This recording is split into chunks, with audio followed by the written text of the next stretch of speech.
उसको हम लोग आइसोलेट करेंगे। पहला काम है आइसोलेट करेंगे। आइसोलेट का मतलब है कि दोनों तरफ स्विच कटना चाहिए।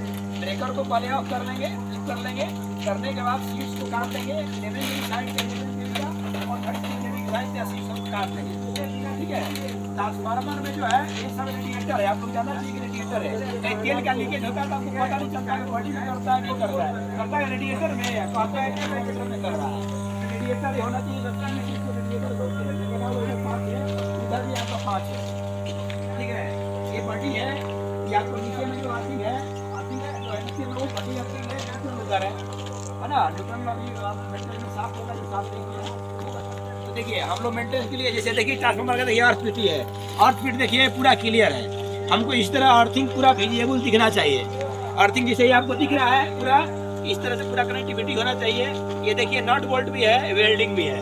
ये तरीका ही है, सही तरीका है, ये होना चाहिए। अर्थ फिट हमेशा साफ होना चाहिए। गर्मी के दिन आ गया तो पानी भी आपको डालना है। ठीक है।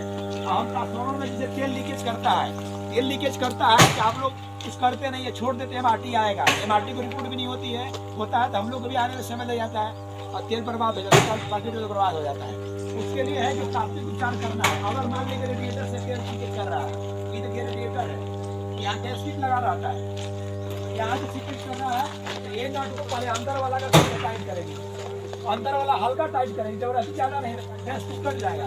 फिर दूसरा टाइट करेंगे, एक कोना कोनी थोड़ा टाइट करेंगे, क्योंकि मतलब एक तरह से इंक्लाइन के रूप में।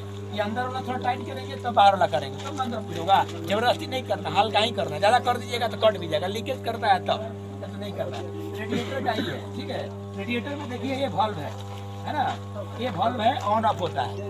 ये ऑन नीचे भी लगा हुआ है और ऊपर भी लगा हुआ है। हेलो, पीएसएस में अंदर में है, यानवा में आपको वहीं रहिएगा। है क्या आइए वहीं लगा दीजिए। देखिए इसके से मान लीजिए जम्पर हम लोग को टाइट रखना है, लेकिन किसी कारण से जम्पर टूट जाता है और जम्पर मारने के ट्रांसफार्मर पर गिर जाएगा, इसमें तेल बर्बाद हो जाएगा है। उस केस में हम लोग क्या करना है कि ट्रांसफार्मर को तुरंत ब्रेकर से फ्लिप करवा के आइसोलेट करना है और करने के बाद क्या करना है, ऊपर में एक वाल्व है, वाल्व को बंद कर देना है। सलाई से घुमाइएगा तो घूम जाएगा, लेफ्ट राइट कीजिएगा घूम जाएगा, तेल आना बंद हो जाएगा बॉडी से। केवल तेल भी देना होगा, इसमें थोड़ा सा तेल बर्बाद हो सकता है या फिर इसको बर्बाद हो अगर नहीं कीजिएगा सब तेल बर्बाद हो जाएगा।